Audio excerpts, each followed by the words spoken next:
Halo teman-teman, perkenalkan kami dari kelompok 11 akan menjelaskan tentang identifikasi dan karakterisasi awan dengan data satelit cuaca atau observasi bumi. Selamat menonton! Awan adalah satu objek di atmosfer bumi yang dapat diindra oleh satelit. Pengamatan terhadap tutupan awan sangat penting dilakukan karena berguna dalam menghasilkan informasi penentuan karakteristik termodinamika atau dinamika udara serta digunakan dalam prediksi cuaca jangka pendek. Yang pertama, bagaimana cara menentukan awan dan non-awan? Pengamatan awan dapat dilakukan dalam dua cara, yaitu pengamatan langsung dan penginderaan jauh menggunakan satelit. Salah satu satelit yang digunakan dalam pengamatan bumi adalah satelit Landsat 8 yang memiliki 9 kanal atau band dengan resolusi temporal 16 hari dan resolusi spasial sebesar 30 x 30 meter. Deteksi awan dapat dilakukan menggunakan proses cloud masking dengan menggunakan beberapa algoritma seperti function of mass atau fmass, multitemporal cloud masking atau MCM, dan band quality assessment atau band QA. fmass digunakan dalam deteksi awan dan bayangan awan berdasarkan pada aturan dan statistik dari karakteristik fisik mereka. Algoritma fmass dapat digunakan dalam citra Landsat 4-8 dan Sentinel-2. MCM adalah analisis eksperimental menggunakan citra Landsat 8 berdasarkan perbedaan nilai piksel yang signifikan antara citra yang terdapat awan dengan yang bersih dari awan. MCM biasanya menggunakan band 3 dan band 4 untuk membedakan objek awan dan non-awan, serta band 5 dan band 6 untuk membedakan objek atau area bayangan awan dan area yang bersih. Selanjutnya band QA. Band QA merupakan band yang disediakan untuk melakukan deteksi awan pada citra Landsat 8 menggunakan bilangan biner atau pada unique value yang kemudian digunakan atau diidentifikasi jenis objeknya apakah awan atau non-awan. Kedua, bagaimana cara mengklasifikasikan awan dengan data satelit? Metode untuk pengklasifikasian awan melalui satelit dapat menggunakan dua metode, yaitu RGB dan HCAI. Kedua metode ini memperhitungkan tutupan awan melalui sensor-sensor satelit yang menangkap gelombang yang dipantulkan oleh tutupan awan. Keduanya memiliki perbedaan, yaitu metode RGB menggunakan perpaduan antara kanal gelombang natural untuk menghasilkan klasifikasi awan, sedangkan HCAI menggunakan brightness temperature kanal gelombang 8, 10, dan 13 dari tutupan awan yang tertangkap sensor satelit, ditambah produk fundamental cloud product atau FCP yang berisi jenis awan, tinggi awan, dan fase awan. Kedua metode tersebut dapat menggunakan citra satelit Himawari 8 yang mencakup wilayah antara 60 derajat lintang selatan sampai 60 derajat lintang utara dan 80 derajat bujur timur sampai 160 derajat bujur barat yang mencakup pula wilayah Indonesia. Metode yang pertama yaitu metode RGB atau Red Green Blue. Metode RGB dapat dibagi menjadi 3 jenis komposit kanal gelombang, yaitu Day Natural Color, Day Convective Storm, dan Night Microphysics RGB. Ketiga jenis komposit tersebut masing-masing menggunakan kombinasi kanal yang berbeda, dengan tujuan luaran yang berbeda. Jenis Day Natural Color menggunakan kanal gelombang 5, 4, dan 3, di mana kanal 5 dan 4 menghasilkan citra near infrared, dan kanal nomor 3 menghasilkan citra cahaya tampak. Jenis ini cocok digunakan untuk mengklasifikasikan awan di atas permukaan air atau lahan vegetasi. Yang kedua adalah Day Convective Storm, menggunakan kanal gelombang nomor 10, 8, 13, 7, dan 3 yang cocok digunakan untuk identifikasi awan konvektif dengan updraft kuat di siang hari. Lalu yang terakhir adalah jenis Night Microphysics RGB. Metode ini cocok digunakan untuk analisis di malam hari, dapat mendeteksi awan tipis dan awan konvektif menggunakan kanal gelombang nomor 13, 15, dan 7.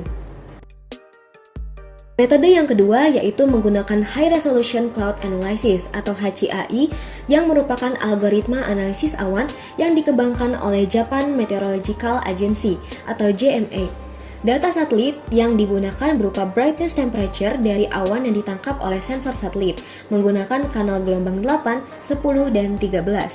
Untuk melengkapi perhitungan algoritma, digunakan produk Fundamental Cloud Product atau FCP yang dapat menjelaskan kondisi atau karakteristik awan.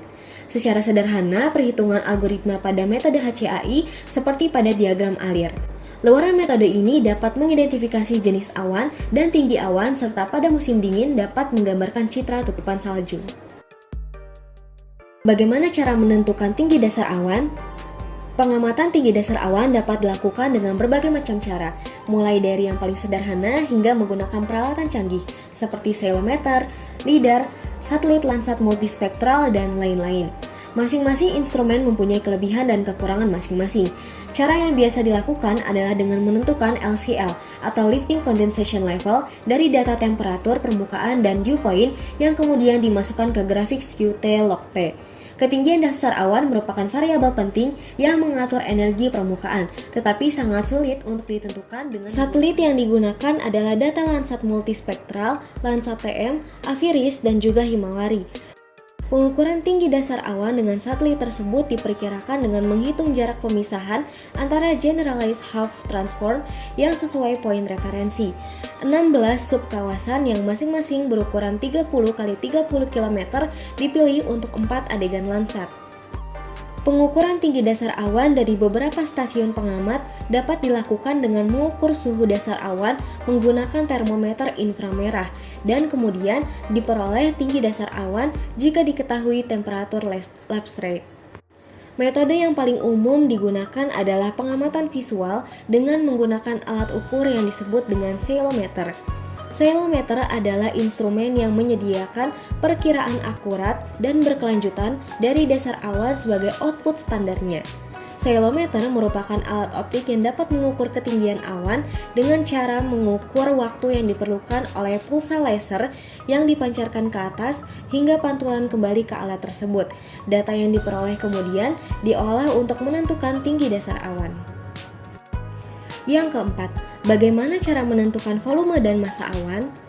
Penghitungan massa dan volume awan dengan menggunakan data satelit biasanya dilakukan dengan menggabungkan informasi dari beberapa sensor yang terpasang di satelit, seperti sensor mikrogelombang dan sensor optik. Berdasarkan data yang didapatkan dari sensor-sensor tersebut, maka dapat dihitung massa dan volume awan. Metode penghitungan massa dan volume awan dengan data satelit biasanya digunakan atau dilakukan dengan menghitung ketinggian awan dan kepadatan awan pada ketinggian tersebut. Ketinggian awan dapat diukur menggunakan sensor mikrogelombang, seperti pada Landsat 8 menggunakan thermal band yang dikombinasikan menggunakan digital elevation model, sedangkan kepadatan awan dapat dihitung menggunakan sensor optik. Setelah itu, penghitungan massa awan dapat dilakukan dengan mengalihkan volume awan dengan densitas awan. Dalam hal ini, densitas awan dapat dihitung berdasarkan suhu dan tekanan di sekitar awan. Yang kelima, bagaimana caranya menentukan awan-awan potensi hujan?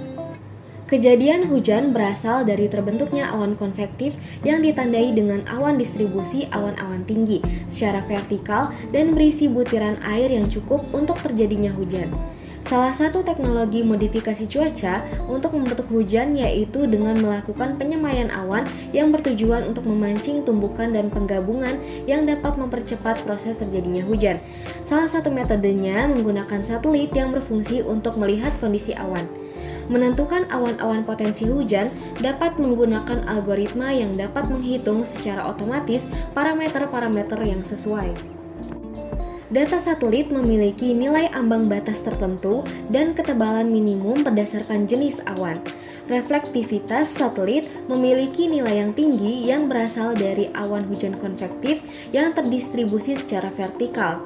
Nilai ambang batas yang dapat mendeteksi awan yang mengandung uap air untuk menghasilkan hujan yaitu sebesar 20 desibel atau 20 dBz sehingga dapat menganalisis batas atas dan batas bawah awan dan ketebalan dari awan hujan.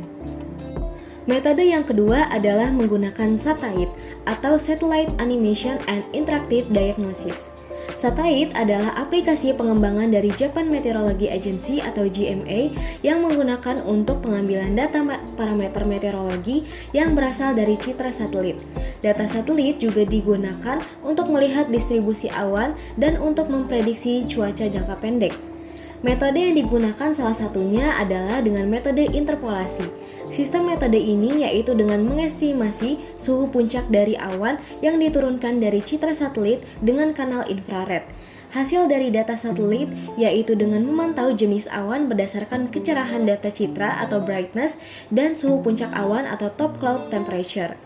Visualisasi tersebut dapat menentukan jenis awan pada suatu wilayah dan wilayah tutupan lahan. Sehingga kecerahan data citra yang semakin tinggi menunjukkan suhu puncak awan yang semakin rendah, sehingga terjadi pertumbuhan awan konvektif yang semakin besar atau mengindikasikan terjadinya hujan atau awan yang berpotensi hujan.